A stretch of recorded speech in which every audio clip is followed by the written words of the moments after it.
ne savons pas répondre à cette question, parce que c'est le gouvernement seul qui a été à la base de la non-signature d'hier, de l'accord. Et nous étions prêts avec un accord que nous avons fait garder par les facilitateurs. Et le gouvernement, en dernière minute, a voulu le changer. Nous n'avons pas compris pourquoi. Le gouvernement a dit qu'il prendrait acte de cette déclaration de fin de rébellion. Ce qui a été fait.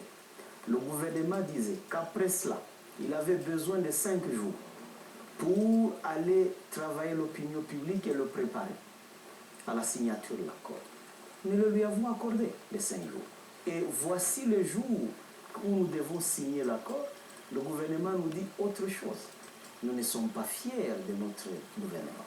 Parce que c'est le gouvernement qui vient de faire preuve de la légèreté et il vient de faire preuve du manque de sérieux. Bien, si le gouvernement estime que maintenant il n'a plus besoin d'un accord avec le M23 parce que la réalité militaire a changé, eh bien, il n'a qu'à s'assumer maintenant. Il n'a pas besoin de signer quoi que ce soit avec le M23.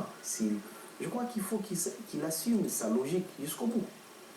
Nous pensons que la crise qu'il y a au Congo, ce n'est pas une crise militaire, c'est une crise politique qui doit être résolue politiquement.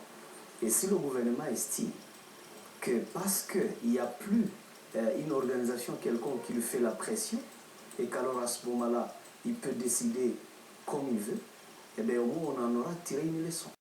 Désormais, les autorités ougandaises assurent que Sultani Makenga, le chef militaire du mouvement, pourrait être livré à la Cour pénale internationale. Si c'est fait, qu'en pensez-vous? Je ne suis pas informé qu'il y a un mandat quelconque de la CPI contre Sultani Makenga. Et Sultani Makenga figure quand même sur plusieurs listes de sanctions. Oui, les Nations Unies, ce ne sont pas une juridiction de droit. Vous le savez. Quand quelqu'un est sanctionné par les Nations, c'est une sanction administrative. Et je ne crois pas que pour cela, les gens méritent d'être amenés à la CPI.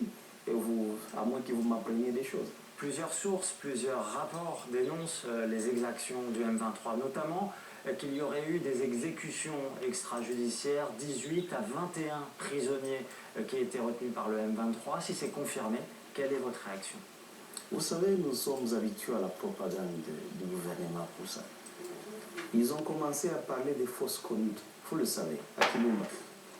Et j'ai appris de la part de la MONUSCO qu'il y avait 7 ou 4 corps en décomposition très avancée et que la MONUSCO a daté ces corps d'avant la période du 23. Qu'il parle aujourd'hui de Rumangabo, qui nous montrait les corps. Mais des habitants, plusieurs témoins dénoncent les exactions, les pillages, les violences sexuelles qui ont été commises sous le M23. Dans l'accord, nous avons créé une commission qui allait étudier ces cas-là et aller voir leur existence sur le terrain. C'est parce que nous voulons établir les faits au-delà de la propagande du gouvernement. Et nous avons décidé que dans cette commission-là, qui est des membres du M23, les membres du gouvernement, qui est également les membres de la communauté internationale, notamment la Syrie.